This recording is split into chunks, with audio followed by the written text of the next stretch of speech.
pagbabago. Sawa na ang bayan ko sa magnanakaw na tao.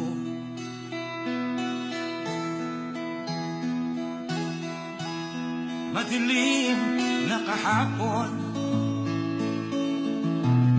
ikaw ang mataahon. Sa piling mo, di ko mawawala ang korupsyon.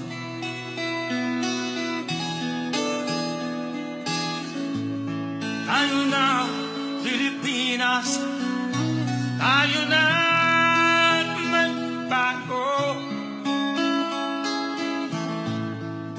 Hawak kamay tayo para sa pag-asenso. Ikaw at ako, tayong lahat kay Rodrigo Duterte, para sa tunay na pagbabago.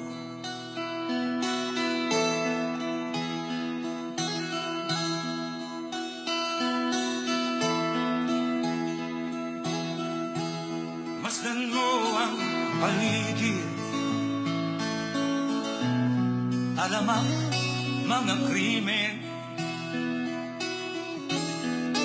rape, droga at mga Ladies and gentlemen, the President of the Republic of the Philippines, Rodrigo Roa Duterte. Tayo na, Pilipinas, tayo na magbago. Hawak kamay tayo para sa pag-asenso. Ikaw at ako, tayong lahat kay Rodrigo Duterte, para sa tunay na pagbabago. Why am I here? I am here because I love my country and I love the people of the Philippines. Ikaw at ako, tayong lahat kay Rodrigo Duterte, para sa tunay na pagbabago.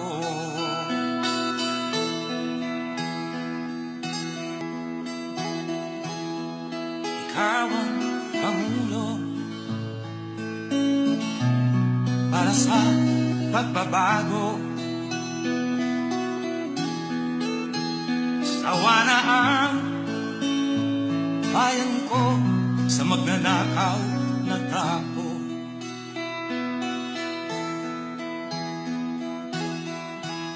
Madilim na kahapon,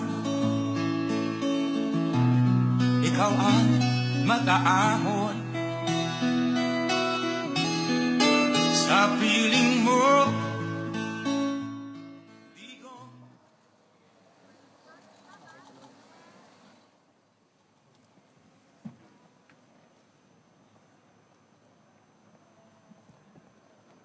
On the part of the Senate, the joint session is called to order. On the part of the House of Representatives, the joint session is called to order. Please rise for the singing of the Philippine National Anthem to be led by the Tagum City Chamber Chorale.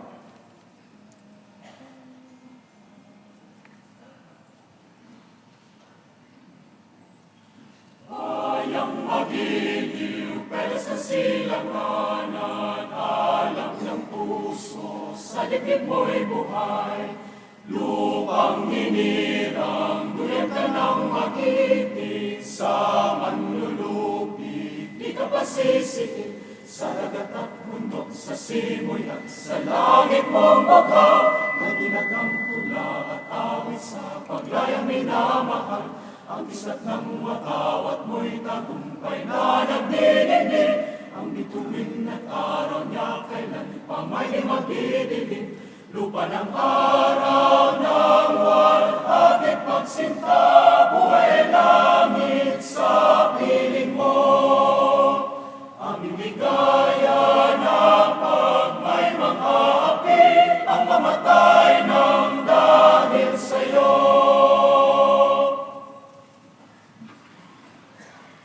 Please remain standing for the nation's prayer to be led by Ms. Lovinia Mia L. Sugitan.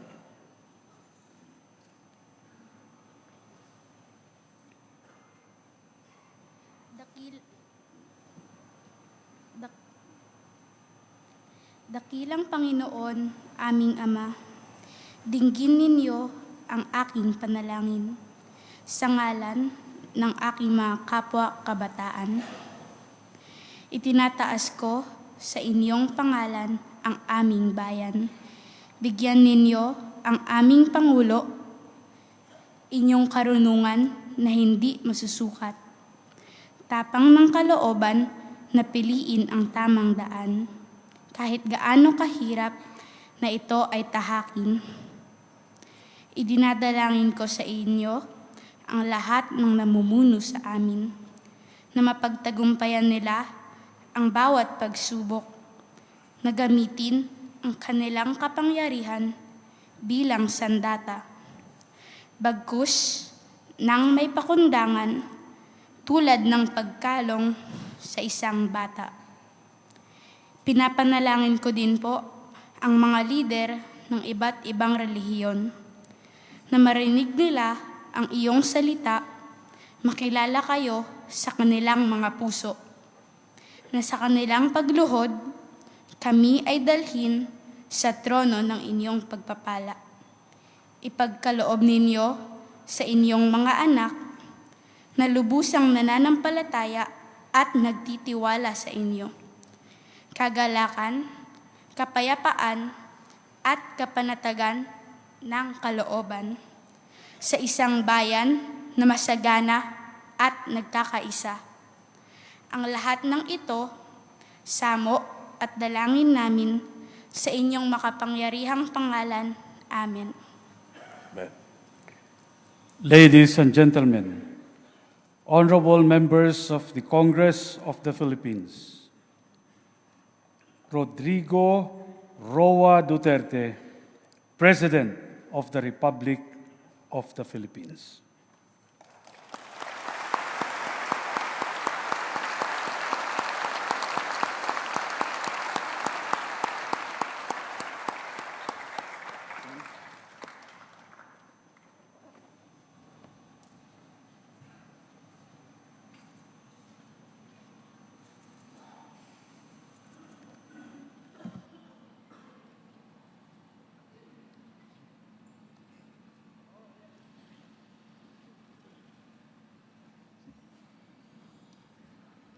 Kindly.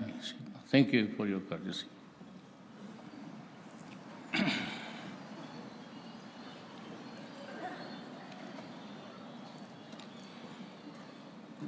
Senate President Vicente Soto III, the members of the Senate, House Speaker Pantaleon Alvarez, and the members of the House of Representatives, Vice President Maria Leonor Robredo, former Presidents Fidel V. Ramos, Joseph Hercito Estrada, and Gloria Macapagal Arroyo, His Excellency Gabriel Cacha, and the esteemed members of the Diplomatic Corps, Executive Secretary Salvador Medialdia, and the members of the Cabinet, Acting Chief Justice Antonio Carpio, and the Justices of the Supreme Court, my fellow workers in government, mga kababayan. About 2 years ago, I solemnly took my oath as a worker of the national government. I was inspired to institute real changes for the greater good of the Filipino people. As I was greatly overwhelmed then by the daunting challenges that lay ahead. 2 years later, my solid commitment to directly and decisively address our nation's collective challenges remains. It has not wavered.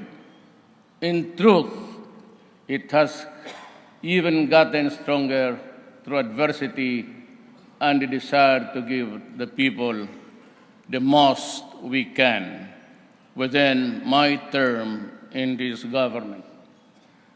Let me begin by putting it bluntly. The war against illegal drugs is far from over. Where before the war resulted in the seizure of illegal drugs worth millions of pesos, today they run billions in peso value. I can only shudder at the harm that those drugs could have caused had they reached the streets of every province, city, municipality, barangay, and community throughout the country. That is why the illegal drugs war will not be sidelined. Instead, it will be as relentless and chilling, if you will, as on the day it began. These drug dealers know fully well that their business is against the law. They know the consequences of their criminal acts, especially when caught in flagrante delicto, and they violently resist arrest. They know that illegal drugs waste away lives, dysfunctionalize families, and ruin relationships. They know that once hooked, addicts will die slowly, slow deaths, and yet they persist in doing what they do, oblivious to the terrible harm that they cause to the people and communities. And when illegal drugs operations turn nasty and bloody, advocates of human rights lash at and pillory our law enforcers and this administration to no end. Sadly, I have yet to hear, really, howls of protest from the human rights advocates and church leaders against drug lordism, drug dealing, and drug pushing as forceful and vociferous as the ones directed against the alleged errant enforcers in the fight against these social scourge. If you think that I can be dissuaded from continuing this fight because of our demonstrations, your protests, which I find the way misdirected, then you got it all wrong. Your concern is human rights. Mine is human lives.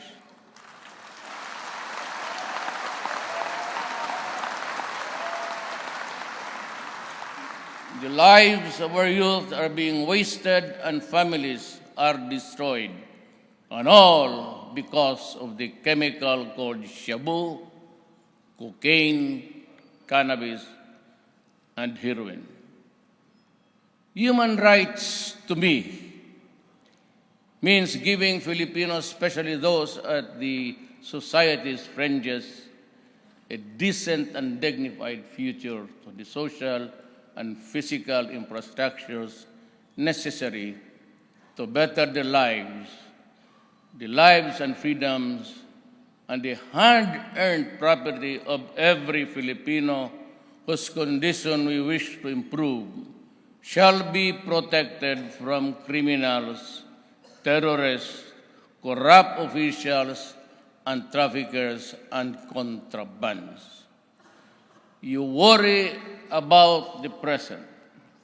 I am concerned both the present and the future. I worry about the future because I know what crimes can do to the youth of this country if not stopped. Crimes can make human cesspools of succeeding generation.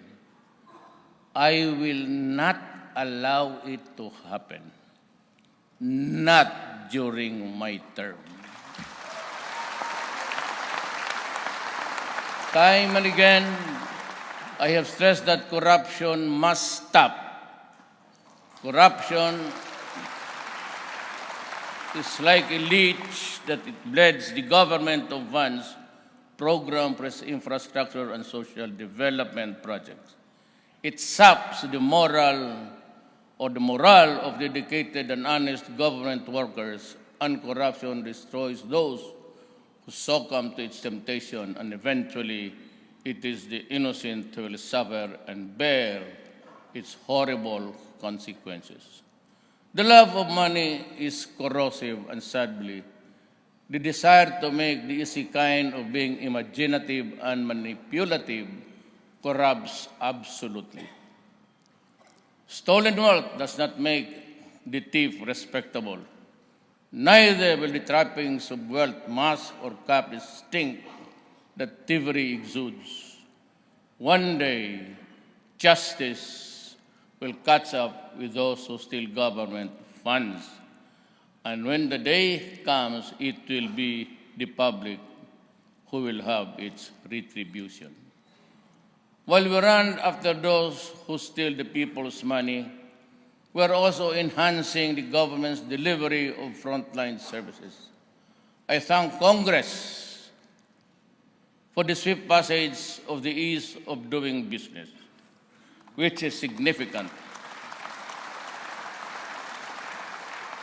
Fight against corruption and improving service of delivery.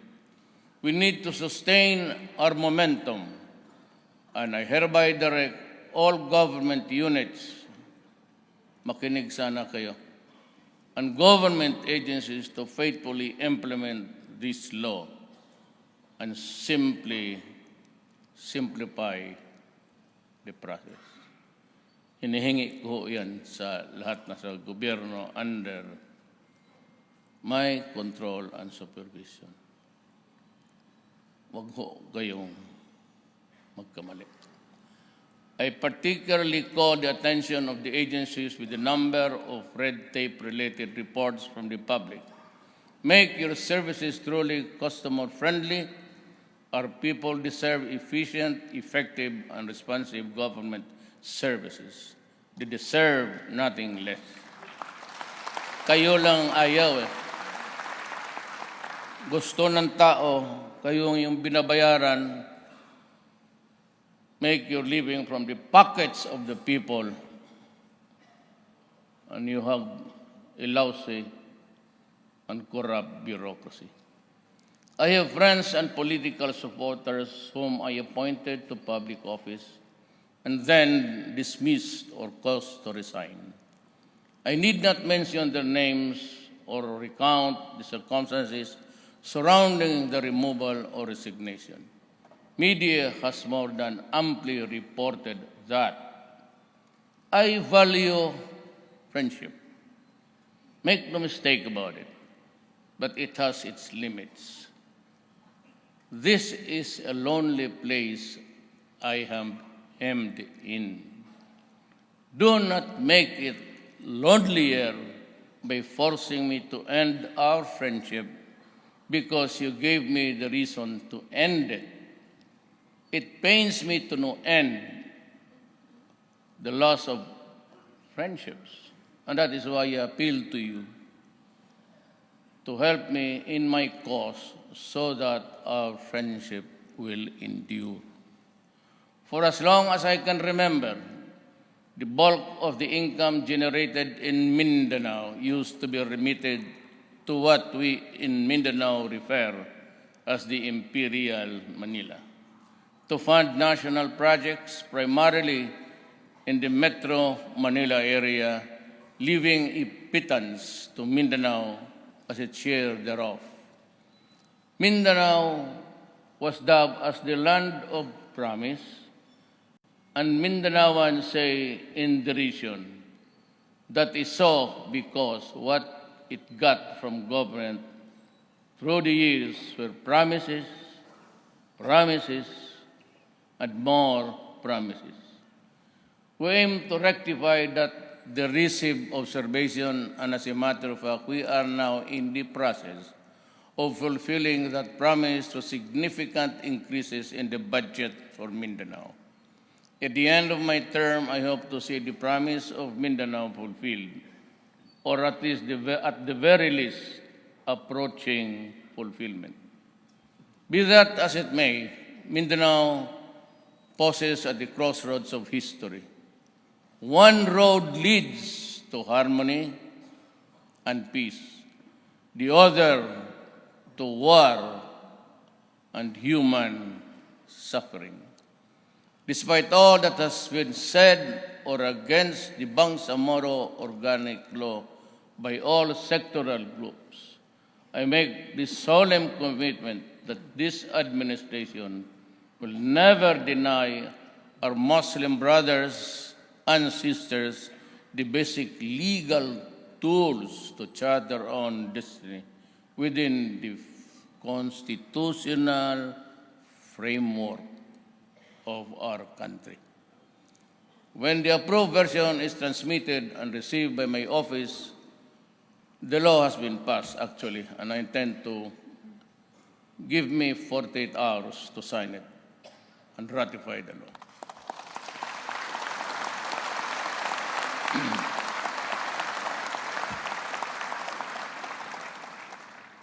Babasahin ko pa bago ako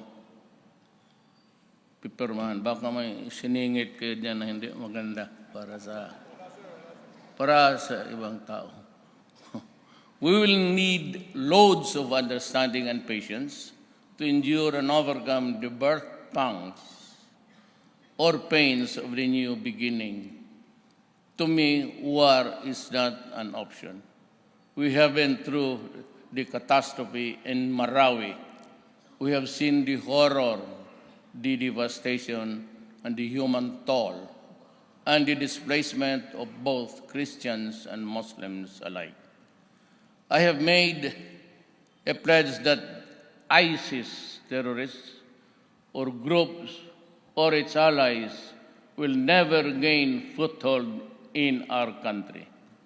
Yet, when what remained of the decimated Maoti ISIS group in Marawi finally saw the error of their ways and expressed their desire to be reintegrated into society, we welcome them with open arms and embark on a genuine efforts to embrace a peaceful, productive life for them.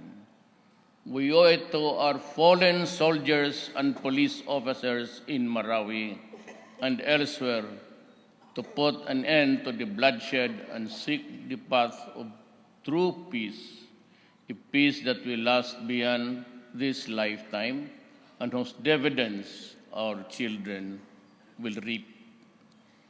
On international relations, we shall continue to assert and pursue an independent foreign policy. Our long-term national development and national security goals come first.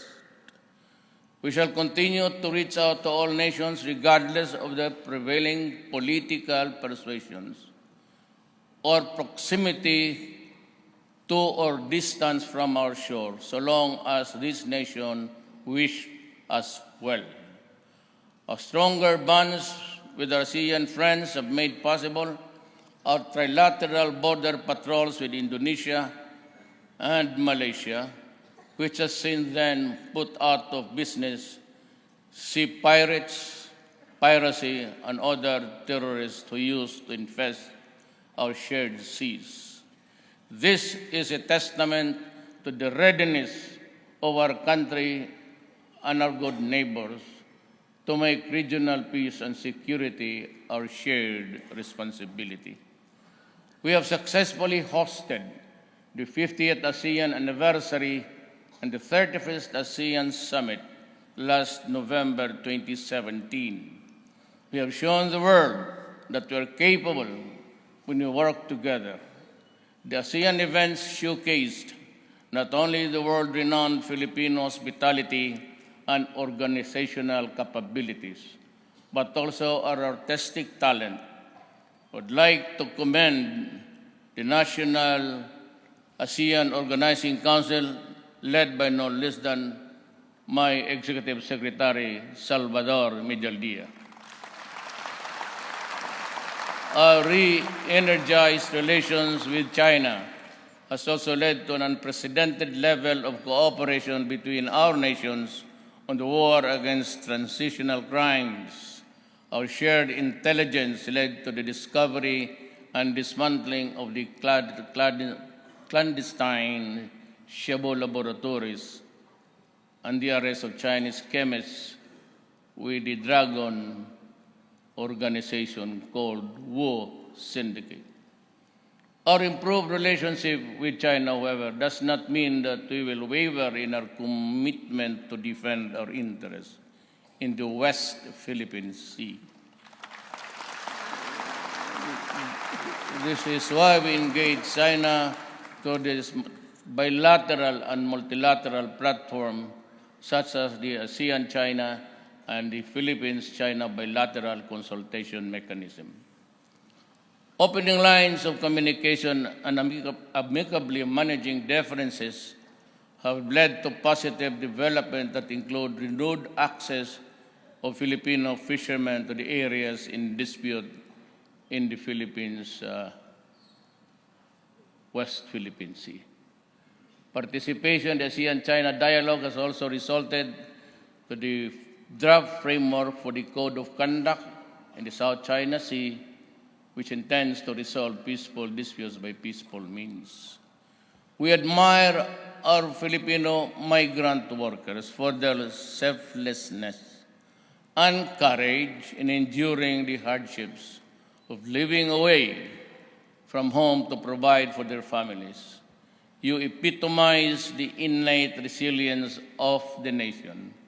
You have shown your willingness to toil and sacrifice day in and day out for the long-term good of your family, loved ones. You have also contributed greatly to the national economy, even as you help in small and big ways to the economies of our international partners. This is why we strongly condemn the deaths and abuses experienced by Filipino migrant workers in the hands of their foreign employers. I have said this before and I say it again. I am a worker of government, and it is my vow to make sure that your well-being remains our foremost foreign policy concern. It is for this reason that we are continuing to work with the host nations to ensure the welfare of our countrymen. I appeal to all host governments to help us as true and dependable partners in this endeavor. I have always believed that no matter how well-intentioned a leader is, no matter how well-conceived may be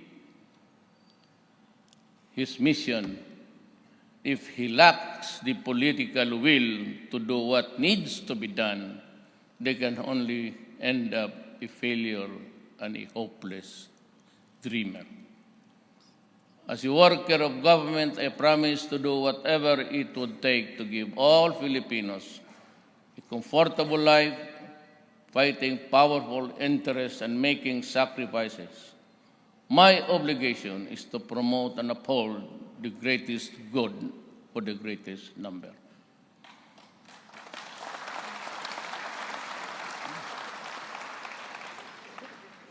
Our campaign against Endo has resulted in the regularization of the more than 300,000 workers as of early this month. On May 1 of this year, I signed Executive Order 51, which sought to protect the workers' right to security of tenure. Read my lips. I understand that this does not satisfy all sectors. I share their sentiment.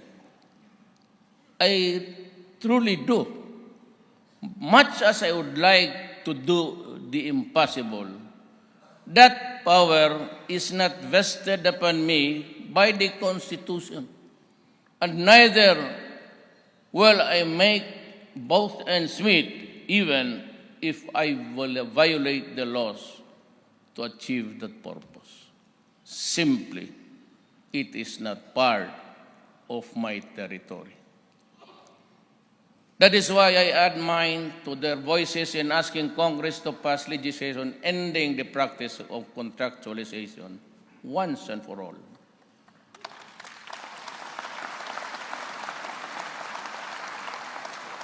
Our farmers, especially our coconut farmers, form a significant part of the basic sectors of society. It is from the toil of their hands that we put food on the table. It is my hope that we finally see this through. I urge you, Congress, to convene the bilateral conference committee and pass at the soonest possible time the bill establishing the Coconut Farmers Trust Fund. I pray that you will do it. My administration remains firm in its resolve to ensure that the country's telecommunications services are reliable, inexpensive, and secure. A draft terms of reference for the entry of a new major industry player is at hand. The terms will be fair, reasonable, and comprehensive. It will be inclusive, so it will be open to all interested private parties, both foreign and local.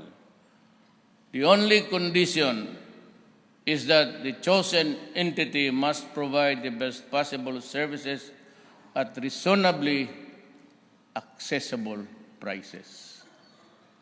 However, our efforts to usher in a new major player shall render futile if we do not improve its odds of success in an industry that has long been dominated by a well-entrenched duopoly.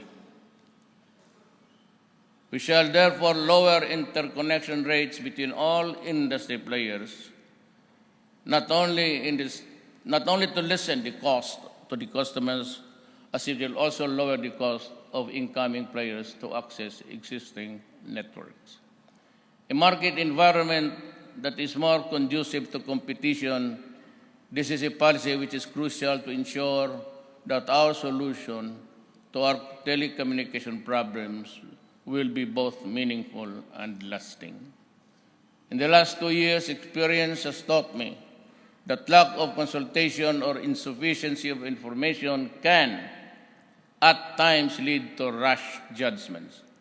Often when I am unsure of the most appropriate course of action to take given the problem, it's a factual menu, and the desired end, I never fail to consult to discuss options with persons whom I trust and whose advice I value. When I decided to establish malasakit centers in Cebu, Tacloban, and Iloilo, my longtime aide, Bongo, and his team became instrumental in arriving at the right decision through proper consultation. Deliberations with the proper agencies also made me decide to push for and eventually approve both the Tertiary Education Act and the increase in the salary of our men in uniform, our soldiers, and our policemen. Boracay Island, widely regarded as one of our country's treasures and admired worldwide for its natural beauty, has sadly become the representation of governance and government's negligence. including mine. I could not allow this decay to continue.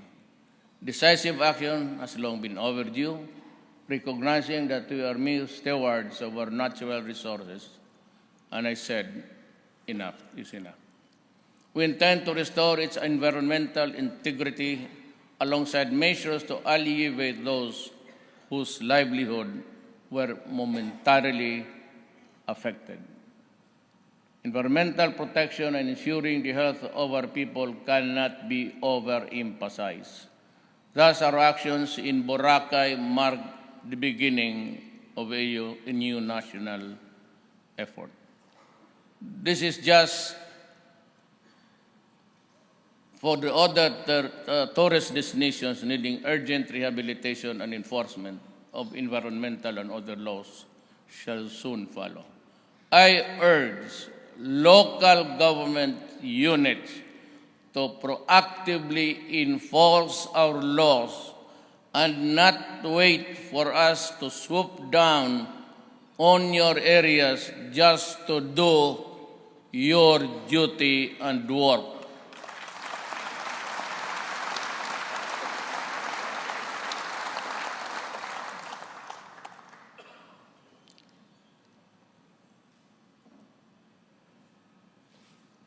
At some other time, I would have to discuss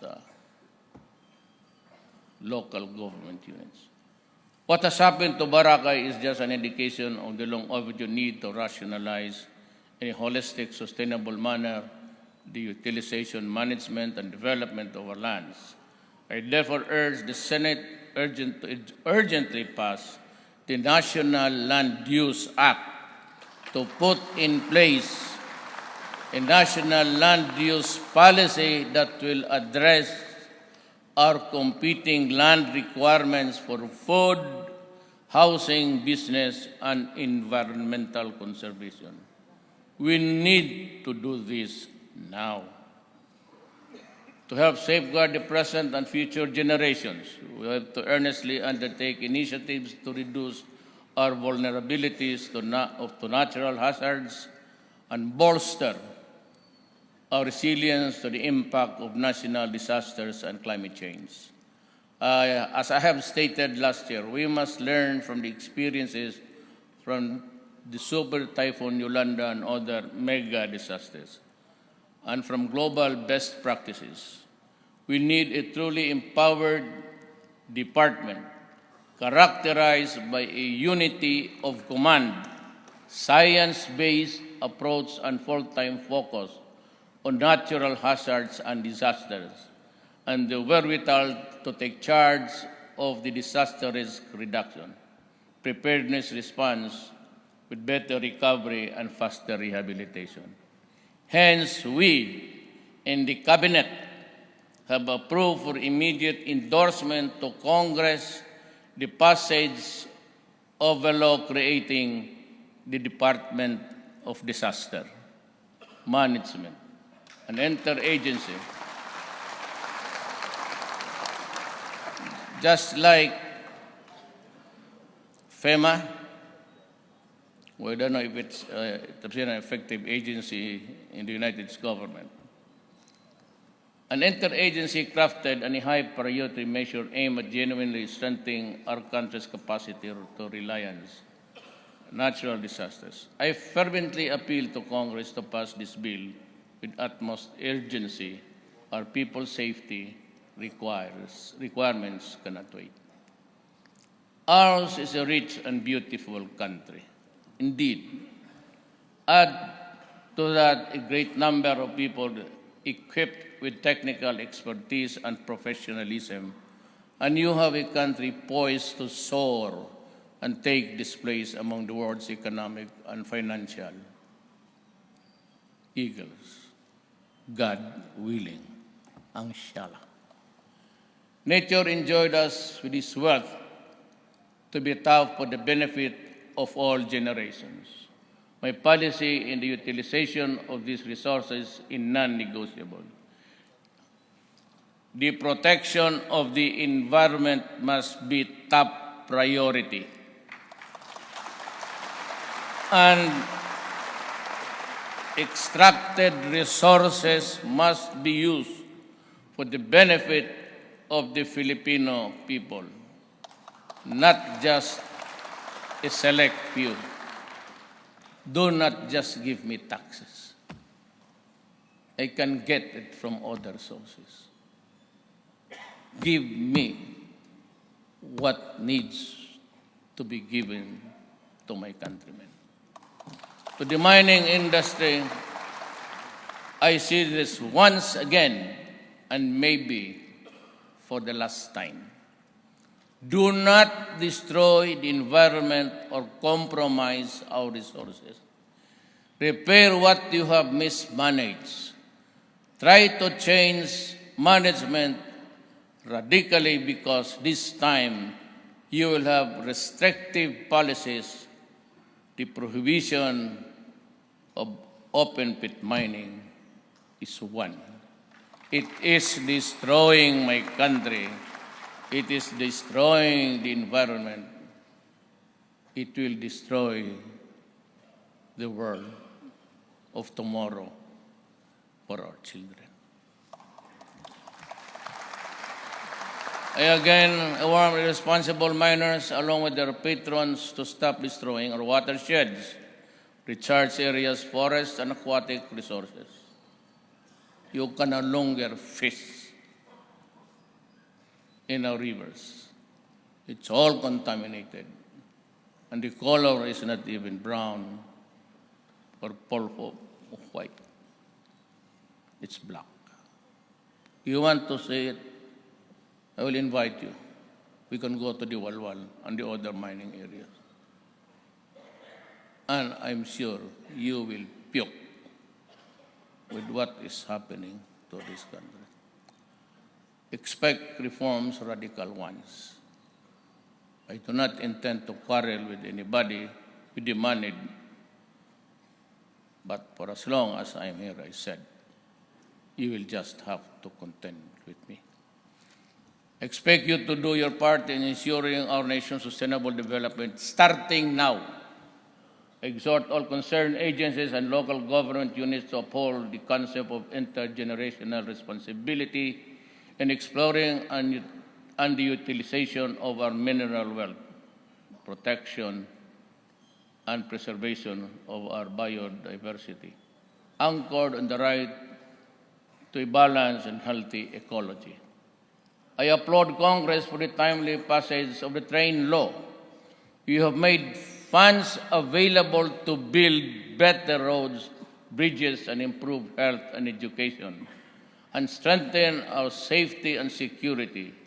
Some have incorrectly blamed our effort towards a fairer tax system for all the price increases in the past months, and some irresponsibly suggesting to stop train implementation. We cannot and should not. We need this for sustainable growth that leaves no Filipino left behind. Train is already helping poor families and senior citizens cope up with rising prices. We have distributed unconditional cash transfer to 4 million people and will help 6 million more this year. Following the 1 peso discount per liter in gas stations, we have also started releasing fuel vouchers to public utility, jeeps, and other valid franchises. Further, we have fast-tracked the distribution of energy rice to provide affordable rice for all. Excuse me. This year, we are giving 149 billion pesos worth of subsidies to the poor and vulnerable. Next year, the amount will be increased to 169 billion pesos. But no amount of subsidy can help the poor if some businesses take advantage of their situation to make more money. I ask businesses to cooperate with us in charging a fair price. To help stabilize rice prices, we also need to address the issue of artificial rice shortage. I now ask all the rice hoarders, cartels, and their protectors.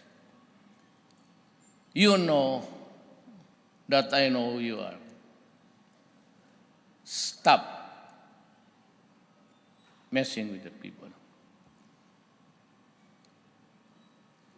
I hate to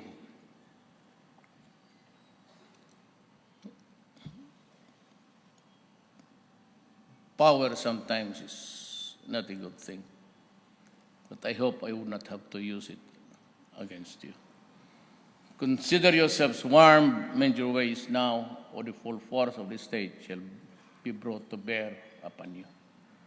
I am directing all intelligence agencies to unmask the perpetrators of this economic sabotage and our law enforcement agencies to bring them to justice. We are also working on long-term solutions on top of this agenda to lower the price of rice. We need to switch from the current quota system in importing rice to a tariff system where rice can be imported more freely. This will give us additional resources for our farmers, reduce the price of rice by up to 7 pesos per kilo and lower inflation significantly. I ask Congress to prioritize this crucial reform, which I have certified as urgent today. Alam mo, ako humingi talaga ng tulong. Business is really for profit. I understand that. But Philippines has always been a playground for, scoundrels and those who do it without really considering the plight of the others. It's all conscience. When I run for public office, I promise to do whatever it takes to give all Filipinos a comfortable life, even if it means fighting powerful interests. I am committed to a comprehensive tax reform, and I ask Congress to continue the job. Package 2 will be lower corporate income taxes, especially for our small businesses. Lower taxes mean they will have more money to invest and create more jobs.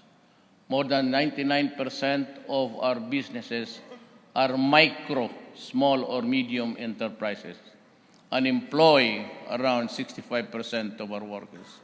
The enactment of the package 2 is what stands between today and the millions of jobs in the near future. Congressman Coa, Gonzales, Abu, and Garin, and Botocabi, as well as the Swansing family, filed versions of Package 2 last March 2018. Salamat po. And I support their push to shepherd the bill. I hope the Senate will follow suit. Maybe tomorrow, sir? This matter is urgent. Do not be part of the problem by ignoring it.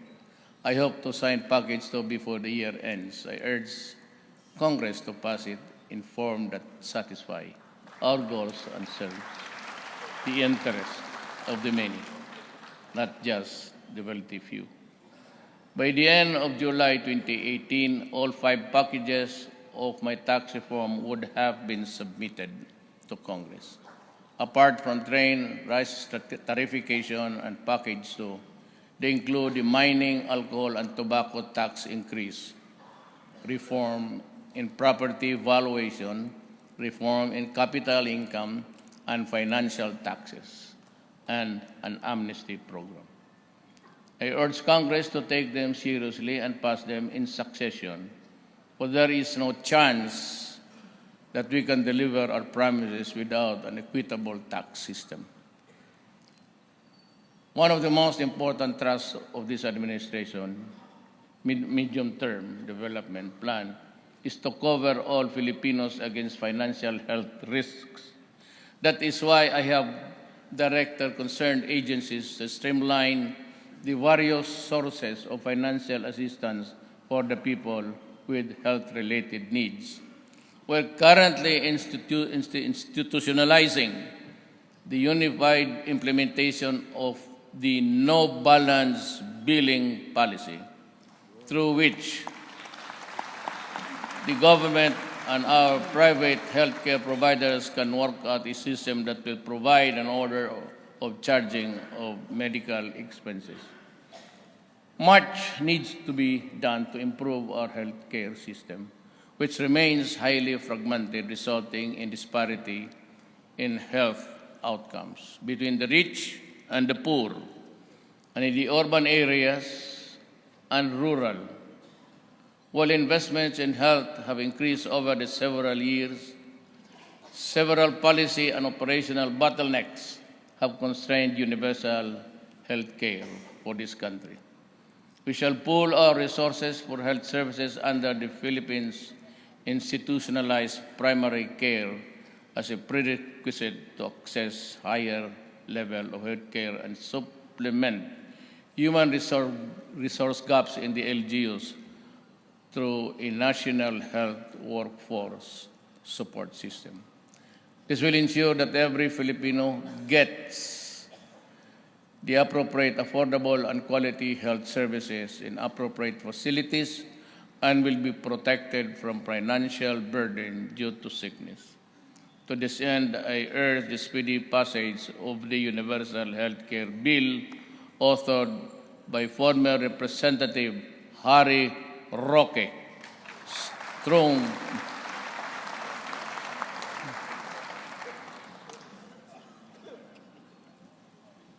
Strong political determination, not political ambition, is the guiding light.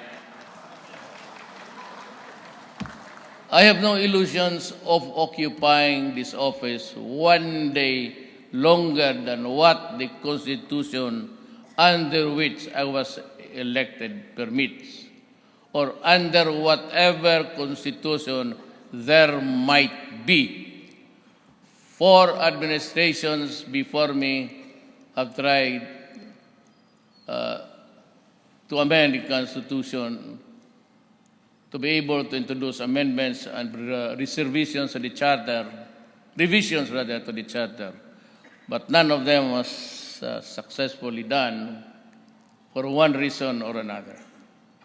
I therefore consider it a distinct honor and privilege to have received earlier from the consultative committee that I created a federal constitution that will truly embody the ideal aspirations of all the Filipino people. I thank all the members of the committee, especially those who came out from their retirement, for their valuable services in crafting this draft federal constitution. I would like to extend my particular gratitude to former Chief of Justice Renato Pono and former Senate President Aquilino Pimentel Jr. I am confident that the Filipino people will stand behind us as we introduce this new fundamental law that will not only strengthen our democratic institutions but also create an environment where every Filipino, regardless of his social status, religion, or ideology, will have an equal opportunity to grow and create a future that he or she can proudly bequeath to the succeeding generations. My countrymen, I will not bore you with the litany of this administration's projects completed otherwise in the process. That would be too self-serving. I have instead caused to be prepared a written report on what was and what has been done in the months and probably in the years to come. The report shall be made available within the next few days. I was informed that satellite facilities were set up by the Presidential Communications Operations Office in certain far-flung barangays. So as of today, the residents of these communities can watch the state of the nation and for the first time see you on TV. I hope you'd have enjoyed the experience. In ending, may I quote, I have always quoted, but in my previous talks, one American that I salute, the great Abraham Lincoln. And this has been, I've been in government for the last, if I complete my term, inshallah, God willing, I would have served government for 40 years. And I came across this statement which has been with me since I was a fiscal in the 70s. And he said, if I were to try to read, much less answer all attacks made on me, this shop, the presidency, might as well be closed for any other business. I do the very best I know how, the very best I can, and I mean to keep doing so until the end. If the end brings me out all right, what has been said against me won't amount to anything. But if the end brings me out wrong, 10 angels of God swearing that as I was right would make no difference. Dakang salamat kaninyong tanan.